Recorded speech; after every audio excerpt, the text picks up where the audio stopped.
안녕하세요. 과통형통 북한과학 일토파보기 변학문입니다. 오늘 주제는 북한의 주체철 개발 시도입니다. 북한은 금속공업을 맏아들 공업이라고 할 만큼 중요하게 여깁니다. 그리고 올해를 금속공업이 들고 일어나는 해로 만들겠다고 합니다. 북한은 대북제재가 계속되는 현 상황을 정면 돌파하겠다.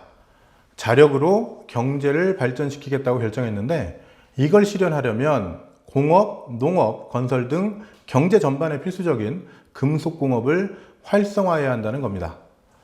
특히 경제를 자력으로 발전시키기 위해서는 산업의 근간인 금속공업부터 자립성을 강화해야 한다고 강조하면서 주체철 공정의 기술적 안정성, 효율성, 생산성을 높이는 데 국가 역량과 투자를 집중하겠다고 밝혔습니다. 그래서 오늘은 주체철의 개념과 최근 성과, 올해의 과제에 대해 살펴보겠습니다. 북한이 말하는 주체철은 자체 원료와 연료, 기술에 기반을 둔 철강 생산 기술을 의미합니다. 철강 생산 공정은 철광석을 녹여서 우리가 무쇠라고 부르는 선철을 뽑아내는 제선 공정, 쇳물 상태의 선철에 열을 가해서 불순물을 제거하고 강철을 만드는 제강 공정, 그리고 강철을 여러 개의 롤러 사이를 통과시켜서 늘리거나 얇게 만드는 압연 공정 등이 있습니다. 주체철은 이 과정들에 필요한 원료와 연료를 모두 북한 내 자원으로 해결하겠다는 겁니다. 북한은 이를 위해서 해방 직후부터 많은 시도를 해왔는데요. 특히 소련과 관계가 악화돼서 외부의 원조가 대폭 줄어든 50년대 후반부터는 사활적인 과제로 삼았습니다. 북한은 무엇보다 연료 문제에 가장 집중했습니다. 철광석을 녹이고 옆에 나오는 화학식처럼 산화철을 환원시켜서 철을 생산하려면 연료가 필요한데요. 그것이 북한에서는 콕스라고 부르는 코크스입니다. 남북 모두 전량 수입에 의존하는데 북한은 이를 북한 내 풍부한 무연탄이나 갈탄으로 대체하려 했습니다. 하지만 코크스가 용광로 온도를 1500도씨까지 올리면서 잘 타는 데 비해서 무연탄이나 갈탄은 1100도씨 이상 높이기가 쉽지 않기 때문에 제철 연료로 적합하지 않습니다. 북한은 이 문제를 해결하려고 1950년대부터 함철 코크스, 무연알탄, 입철제강법, 전기제철법, 삼화철법 등등 다양한 시도를 해왔는데요. 2000년대까지도 코크스 소비량을 일부 줄이는 정도만 성공했다고 알려졌습니다. 그러다가 최근 몇 년 사이에 북한 철강공업의 핵심 공장들인 황해제철연합기업소, 김책제철연합기업소, 천리마제강연합기업소, 성진제강연합기업소 등이 새로운 주체철 공정을 건설했다고 합니다. 예를 들어 황해제철연합기업소는 2015년 말부터 100% 국내 원료와 연료를 이용해서 선철을 생산하기 시작했고, 북한 최대의 제철소인 김책제철연합기업소는 2018년 가을에 제선, 제강, 압연 공정 모두를 북한에서 생산되는 석탄을 이용하는 공정으로 바꾸는데 성공했다고 전했습니다. 북한 보도에 따르면 최근 건설된 주체철 공정은 산소열법을 이용한다고 합니다. 산소열법은 일반 대기보다 산소 농도가 높은 공기를 불어넣어서 높은 온도를 유지하면서 화학 반응을 촉진하는 방법입니다.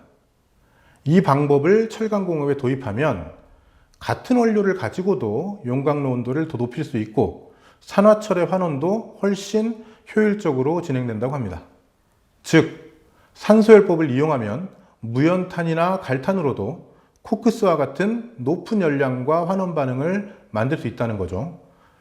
그래서 북한은 2000년대 초 이후 10여 년의 개발 끝에 2015년 황해제철 연합기업소에서 산소열법 용광로를 이용한 선철 생산을 시작했고, 이후 다른 곳의 주체철 공정도 산소열법 용광로를 기본으로 했다고 합니다. 북한은 최근에 연이은 주체철 공정 건설에 힘입어서 코크스 제철법에 종지부를 찍고 금속공업의 자립성을 대폭 강화했다고 주장합니다. 그러나 이에 대해 일부 전문가들은 산소열법 용광로가 소규모 선철 생산 구조인데다가 주최철의 경제성과 품질이 낮을 거라고 추정합니다. 물론 북한의 주최철 설비와 제품을 직접 확인한 건 아니기 때문에 그 수준을 정확히 알 수는 없습니다. 근데 북한도 주최철 생산 시스템에 부족한 점이 많다고 인정합니다. 예를 들어 금속공업상 김충걸은 올해 1월 노동신문 기고에서 주최철 공정이 원가가 높고 철강제 품질이 낮으며 생산도 아직 활성화되지 않았다고 시인했습니다. 그리고 이 문제들을 해결하기 위해서 주최철 공정의 기술적 완성도를 높이고 에너지 소비를 낮추는 것이 올해의 핵심 목표라고 밝혔습니다. 그래서 북한은 김책제철연합기업소와 황해제철연합기업소에 부유예열식 산소열법 용광로를 건설하고 있습니다. 이 용광로는 철광석과 석탄을 용광로에 넣기 전에 예열하는 방식이기 때문에 기존 산소열법 용광로보다 산소, 원료, 연료 소비를 대폭 줄이고 생산성을 높일 수 있다고 합니다. 즉, 높은 원가와 낮은 생산성 문제를 해결하기 위한 주요 방안인 겁니다. 이와 함께 북한은 두 제철소에 각각 대형 산소 분리기도 건설하고 있다고 합니다. 산소 분리기는 산소 발생기, 산소 농축기라고도 하는데요. 공기 중에 있는 산소를 농축해서 일반 대기 중 산소 농도인 20%보다 훨씬 높은 농도의 산소를 함유한 그런 기체를 얻는 장치입니다. 즉 산소 분리기는 북한 주최철의 핵심 설비인 산소열법 용광로의 필수적인 장치이고, 북한은 산소 분리기 용량을 늘려서 산소를 더 많이 생산하고 주최철 생산도 높이려고 하는 겁니다. 지금까지 북한이 금속공업의 자립성을 높이기 위해서 강조하고 있는 주최철의 의미, 최근 북한이 내세우는 주최철 관련 성과를 살펴봤습니다. 그리고 북한이 주최철 공정의 효율성, 생산성, 품질에 문제가 있음을 인정하고 있고, 그걸 개선하기 위한 노력도 하고 있음을 확인했습니다. 아직 완성되지 않은 주최철, 북한은 앞으로도 주최철 공정 개선 시도를 계속할 것입니다. 이상 북한과학기술 톱파보기 북한의 주최철 개발 시도를 마치겠습니다. 감사합니다.